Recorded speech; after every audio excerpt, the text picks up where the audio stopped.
નમસ્કાર વિદ્યાર્થી મિત્રો, અમદાવાદ જિલ્લા શિક્ષણાધિકારીની કચેરી અમદાવાદ શહેર દ્વારા જુલાઈ 2024 ની પૂરક પરીક્ષા માટે ગુરુ ચાવીરૂપ જે વિડિયો તમારી સમક્ષ રજૂ કરી રહ્યા છીએ.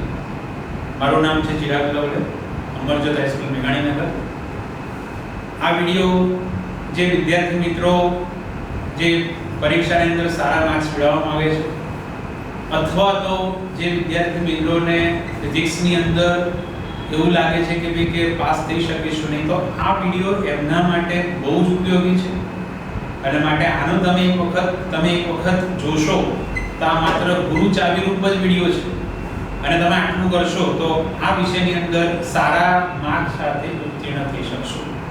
તો પહેલા ભાગની અંદર આપણે ચર્ચા કરેલી ચેપ્ટર નંબર 1 ની થોડો આજે એની અંદર બીજા ભાગની અંદર હું એ ચેપ્ટરમાંથી કયા દાખલા પૂછાઈ શકે એવા છે, બહુ જ અગત્યના દાખલા, એકા ટોપિક, તો એની આપણે ચર્ચા કરી લઈએ. આ ટોપિક તમે કરો, આ દાખલા તમે કરો તો એ દાખલા આપણે 3 માર્ક્સની અંદર કે 2 માર્ક્સના સવાલની અંદર પૂછાઈ શકે અને ઘણી વખત MCQ કે આધારે પૂછાઈ શકે. તો પહેલા હું એક આ દાખલા કહી દઉં કે ઉદાહરણ નંબર, હવે જો સમજો કે મિત્રો કે તમે બોર્ડના પેપર જોયા જશે, કદાચ દાખલાની અંદર કદાચ એ લોકો રકમની અંદર સામાન્ય બદલી શકે તો નથી પણ બદલતા, બરાબર. તમે ઘણા પેપર જોયા છે સીધી બેઠા દાખલા મૂકે, કદાચ એ માઇનર ચેન્જ કરે તો આપણે એક વખત દાખલાની અંદર કેવી દાખલા ગણવાના, દાખલા કેવી રીતે ગણવાના, તો પહેલા કન્સેપ્ટ આપણે એનો જે પાયાનો બેઝિક કન્સેપ્ટ આપણને ખબર હોવી જોઈએ.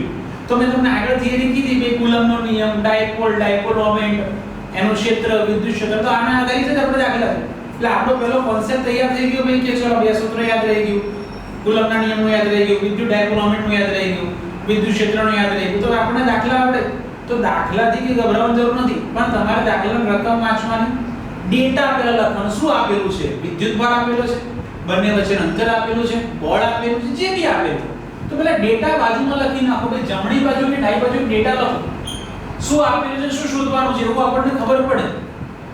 પણ પેલા અગત્યના ટોપિક આવે ભાગ એકનો તમે વિડિયો જોશો, તમે અગત્યના ટોપિક લખેલા તેમાં તમે સૂત્ર તમને પરફેક્ટ આવડે તો ડેટા તમને ખબર પડી જશે. વિદ્યુત ભાર આપેલો છે, વિદ્યુત બળ આપેલું છે, અંતર શોધવાનું છે, તો ડેટા પહેલા લખી નાખો.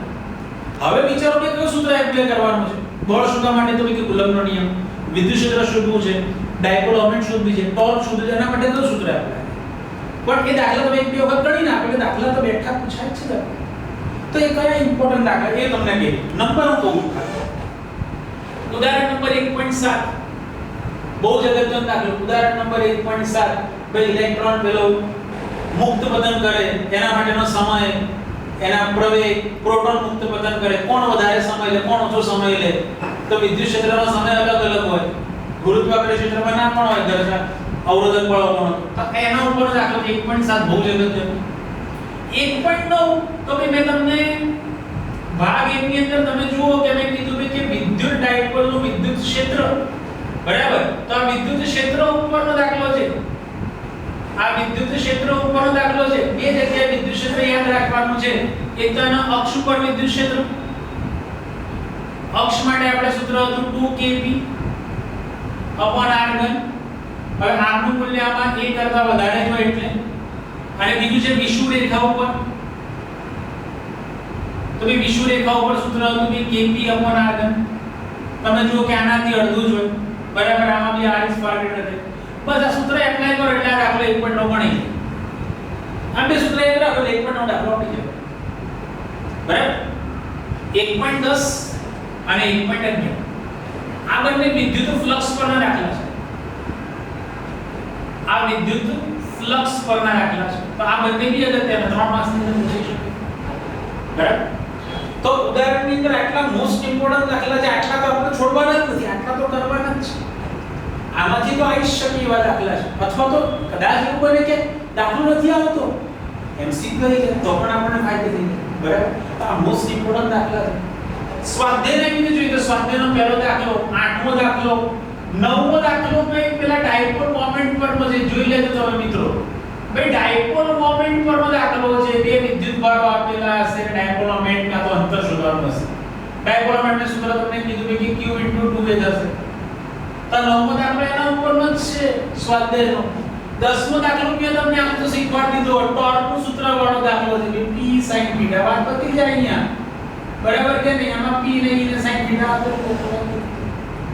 એવી તો 20મો દાખલો 21, 22 અને 23 આ સ્વાધ્યાયના બહુ જ ઇમ્પોર્ટન્ટ દાખલા છે. સ્વાધ્યાયના આટલા દાખલા, ઉદાહરણના આટલા દાખલા મોસ્ટ ઇમ્પોર્ટન્ટ છે. આ તમે એક વખત જોઈ લો, એકાદ વખત ગણો મિત્રો દાખલા ફિઝિક્સના દાખલા તમને ગોખવા નથી વાત કરતો, પણ તમે એને એક બે વખત ગણો, ટોપિક સૂત્ર યાદ રહી જાય તો દાખલો ઈઝીલી ગણી શકો.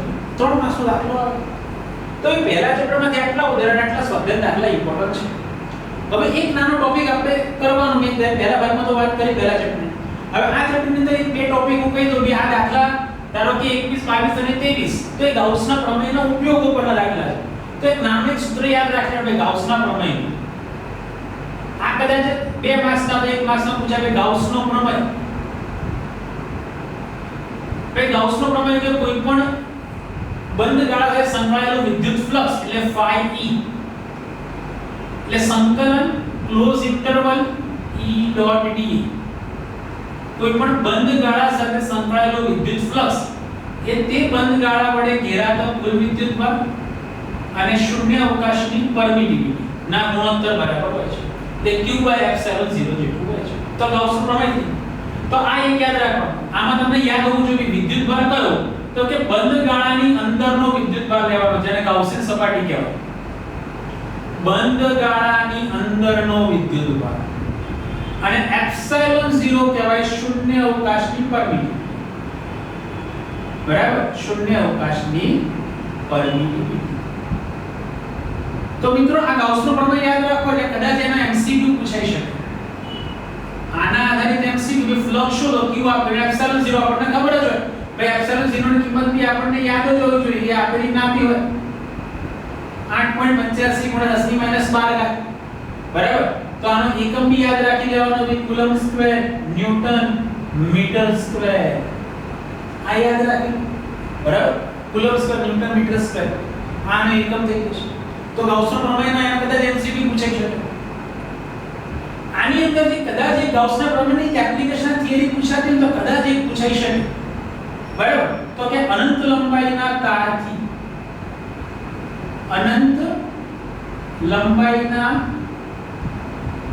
તારથી વિદ્યુત ક્ષેત્ર. તો મિત્રો આ થિયરી એ 3 કે 4 માર્ક્સમાં પૂછાઈ શકે.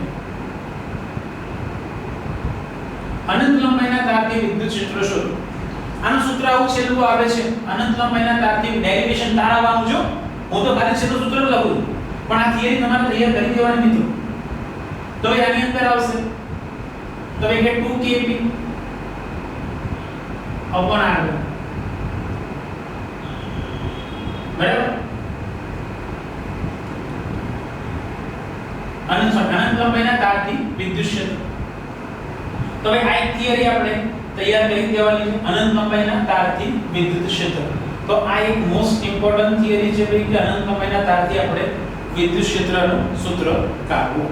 બરાબર? તો આ એક ખાસ આપણે તૈયાર કરી દેવાની છે. એના ઉપરનો દાખલો છે ભાઈ લગભગ આ જે થિયરી છે અનંત લંબાઈના તારથી વિદ્યુત ક્ષેત્ર શોધો. તો એના ઉપરનો દાખલો છે 22 નંબર. બરાબર? તો અનંત લંબાઈના તારથી વિદ્યુત ક્ષેત્ર શોધો. તો એક્ઝામ્પલ નંબર આપણે 1.22 એના ઉપરનો છે.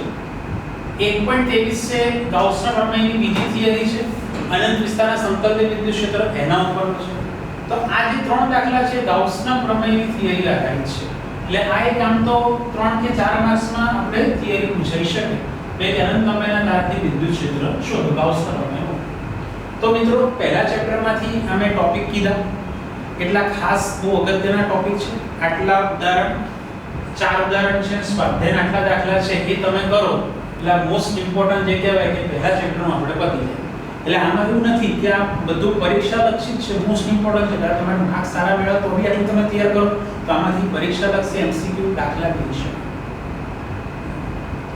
તો હવે આપણે ભાગ 2 ની અંદર આપણે આગળનું કયું ચેપ્ટર લઈશું એ સારા માર્ક્સનું ચેપ્ટર હશે આપણે